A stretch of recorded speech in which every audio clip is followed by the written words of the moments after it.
একটা অবিবাহিতা ছেলে আর একটা বিবাহিতা মেয়ে যদিও কোনো কারণে ওদের ভিতরে প্রেম ভালোবাসা হয়ে যায়, তাহলে এই সমাজের চোখে একটা কথা আমি বলতে চাই, আমি কসম কেটে বলছি ভাই, এই সমাজের চোখে ওদের মতন খারাপ এই সমাজের চোখে আর কেউ নাই। কারণ এই সমাজ ওদের ভালোবাসাটা সহজভাবে কখনো মেনে নেয় না। ওদের ভালোবাসাটা এই সমাজের চোখে সবচাইতে বেশি অপরাধী। কারণ ওই বিবাহিতা মেয়েটা যখন একটা অবিবাহিতা ছেলের ঘরে যায় সংসার করার জন্য, সে মন থেকে ওই ছেলেটাকে ভালোবেসে যায় সংসার করতে, কিন্তু ওই ছেলেটাকেই ওই ছেলেটাকেই মানুষ সমাজে দেয় না কখনো দাম। কারণ সে একটা বিবাহিতা মেয়ের সাথে সংসার করে সত্যিকারই ভালোবাসা সংসার করতে চায়। তাই আমি বলছি ভাই, কসম কেটে বলছি ভাই, একটা বিবাহিতা মেয়েদের এই সমাজের চোখে সবার আগে ওই তার পরিবার,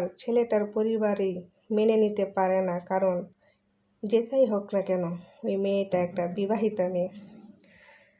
অনেক কষ্ট নিয়ে বলছি ভাই, শুধু বিবাহিতা মেয়েরাই এই সমাজের চোখে কেন অপরাধী হবে ভাই?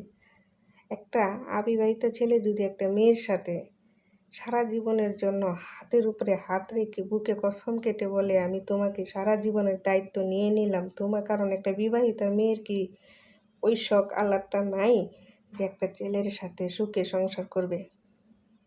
শোক না সে অবিবাহিত, সে জেনে বুঝে তো আইসে এই বিবাহিতা মেয়েটার কাছে। ছেলেটাকে সব কিছু যাই না বুঝায় বিবাহিতা মেয়েটার কাছে একটু ভালোবাসার জন্য আসছে, একটু ভালোবাসার টানে আসছে। কিন্তু হ্যাঁ, সমাজের চোখে ওই ছেলেটা অপরাধী হয় না, হয়ে যায় ওই বিবাহিতা মেয়েটা।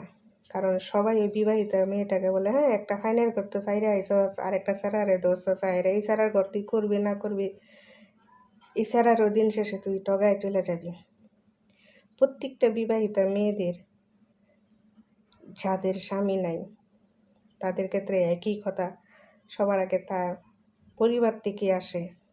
দেখছি তো, কইলা জামের ঘরটা তো করতেছস না, হাই সাইরা যাই আইসস, একটা আব্বের ছাড়া ধরছস, অবিবাহিতা ছাড়া ধরছস, এটার ঘর কি তুই করতে পারবি? তোর এই ঘর করার ক্ষমতা নাই, তুই করতে তোর আগের হাইনের কথাই চলতে। আমি বলছি ভাই, সমাজের মানুষ সব বিবাহিতা নারী খারাপ হয় না, কিন্তু কিছু নারীরা সত্যিকারের ভালোবাসার জন্য সারাটা জীবন আফসোস করে যায়। যাও তার কপালে একটা সত্যিকারের ভালোবাসা মেলে, সেই ভালোবাসাটাকে আপনারা এই সমাজের মানুষরা নিচু চোখে দেখেন এবং ওই ছেলে মেয়েদেরকে এমন পরিস্থিতি করেন যা তারা বাধ্য হয় আপনাদের বিরুদ্ধে যাওয়ার। হ্যাঁ, এটাই বাস্তব কথা ভাই। হয়তো ভিডিওটা একটু লম্বা হয়ে গেছে, কিন্তু এটাই বাস্তব ভাই।